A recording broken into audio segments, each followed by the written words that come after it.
This week on Ask Dan Windows, I'm going to talk about what I don't like about the Surface Book, whether or not there'll be a Surface 4, and what are the release dates for those new Lumias. Stay tuned.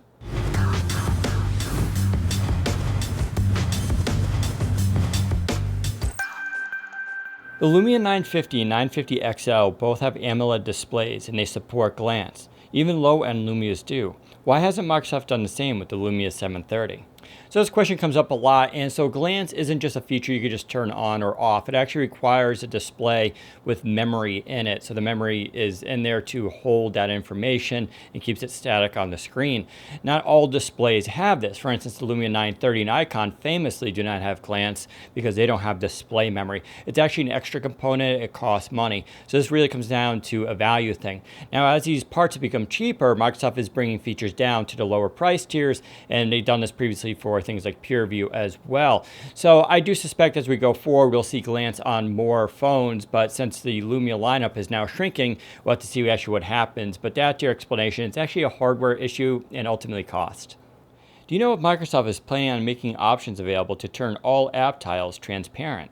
So this is a great question. This is mostly regarding Windows 10 Mobile, where some apps like Facebook do not have a transparent tile. And I guess it really bugs some people who spend a lot of time customizing their displays. So Microsoft offers tools to developers to enable this feature, but they have to want to enable it. There's no master override that Microsoft could do to force the tiles to be transparent.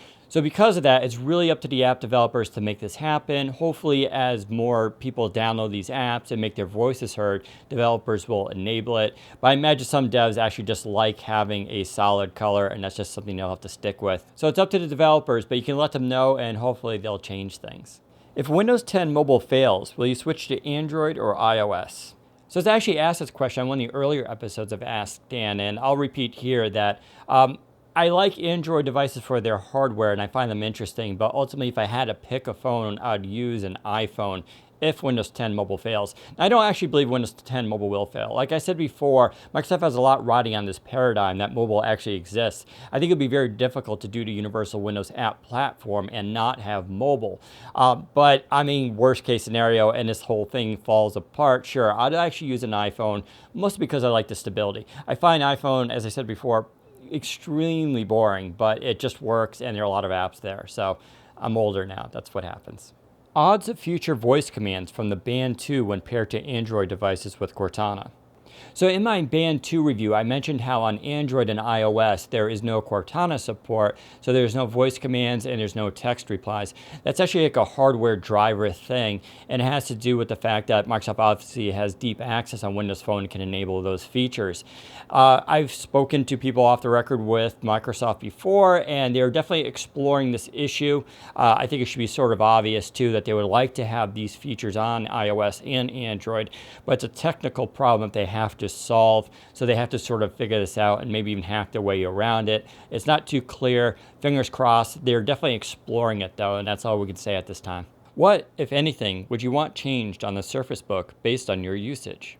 Okay, I've only had the Surface Book for a few days now, but I have been using it quite a lot, and I'm generally a big fan of the hardware. So what would I change about it? Well, when it comes to the hardware, I'm actually pretty much okay with everything that's on there. Now, I don't use the pen very often, so I often just keep that in my bag. If I had to change anything at this time, it would be the drivers and software. I still feel like they're a little premature, and there's a lot of bugs with them that need to be worked out. I've written about this stuff extensively, including the trackpad having some lag issues, as well as the display driver being quite unstable at this time. There's also issues with the battery and basically not going to standby. Now, I do believe all this stuff will be solved in the next few weeks. It's the usual growing pains that we see with the Surface series. I still think it's unfortunate, though. So overall, I do like the Surface Book, and I don't really have any major changes for hardware at this point. The hinge is a little weird, but it doesn't bother me too much. Do you see Microsoft releasing a Surface 4? Okay, so that's a great question. We often hear it a lot. Now, they did just announce a Surface Pro 4, and you can go buy one. Of course, there's a Surface Book. So why is there a Surface 3, and will that get updated? Now, if you recall, the Surface 3 is actually a very different device right now. It runs an Atom processor and only has a 10-inch display. Actually, I believe it's 10.8 inches. And that's to separate it from the Pro series, which is 12-inch, and of course, I have the Surface Book.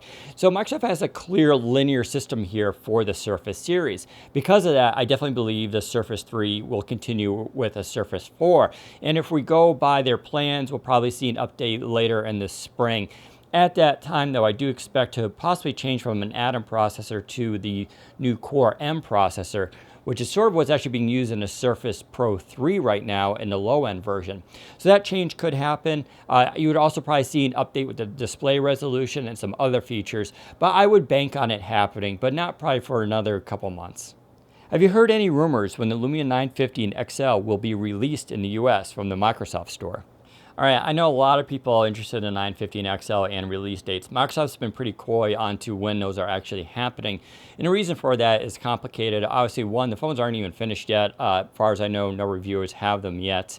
And they need to still be shipped out and finalized. Plus, then you get into other countries and tariffs and launch plans and carriers. It all gets very complicated. As to the US, I'm still hearing end of November, so probably the 3rd or 4th week. That is just a window I'm hearing, though. There are no firm dates. Now in the UK, you do have December 3rd as the ship date for those devices, so something similar will be in the US and the rest is Europe as well, but we're still looking at last week of November and mid-December for other countries. If I'm a big lazy blob with a Windows Phone and still want a smart wearable, is a Band 2 worth the money? First of all, my condolences on you being a blob. I'm sure that's not necessarily the truth, but it's a really good question. In my review, I do talk about if you're not into exercise, is the Band 2 actually worth it? And I do think it is. In fact, I think the Band 2 makes just an awesome smartphone companion. You don't need to use it for exercise. You get a lot of notifications on there. You get Cortana support. You get weather. It's just a really cool thing to have with Windows Phone. If you're out traveling and you have your phone in your pocket, you can actually just read emails and text messages as they come in and don't have to actually pull your phone out. So because of that, I think it's a great option for people with a Windows Phone. And who knows, maybe if you start using it, you'll start to get into fitness. I think it's a great choice. Should Microsoft be worried about Google's project to merge Chrome OS with Android? Okay, very recently there's a rumor that Google will be combining Android with their Chrome operating system. I don't think that should be surprising to anyone who follows mobile technology. And it still remains to be seen if they're actually going to do it. The rumor says it'll come out in 2017 with a premiere in 2016 to developers and the public. It's a real interesting move. Is it a threat to Windows 10? Yeah, actually, I think it is. Now, I don't think it's a big threat, and Microsoft obviously has a huge advantage here with being 2 years earlier. But there is still some concern there of where Android goes to. And I think it's smart of Google to do this. But there's so many questions right now that remain on the table that it's really hard to judge what this all means for mobile computing. I don't think in 2 years we're all going to be installing Android on our PCs instead of, say, Windows 10. But it'll be interesting to see how Google sells this, what the ramifications are, what the apps are, and how it all comes together. Will Microsoft ever extend the messaging, phone, video apps to Xbox One? It would be nice to use Cortana to text while I'm playing. Okay, so Microsoft has only announced Windows 10 and Cortana is coming to the Xbox. However, universal apps are coming as well. In fact, that store should be opening sometime in 2016, and it will be open to the developers. That's going to be very exciting. Now, regarding messaging and the phone app coming to Xbox, Microsoft has not said anything about this, but it is certainly plausible. In fact, where Windows 10 is going right now with mobile, you would expect some kind of continuity between your Xbox and phone. We'll just have to wait and see what happens in 2016 as the Xbox One and Windows 10 gets closer and closer together. So that does it for this week's episode. Remember, if you have a question, use hashtag AskDanWindows on Twitter or use our email askdan@WindowsCentral and maybe we'll pick yours. Thanks for watching. Take care, everybody.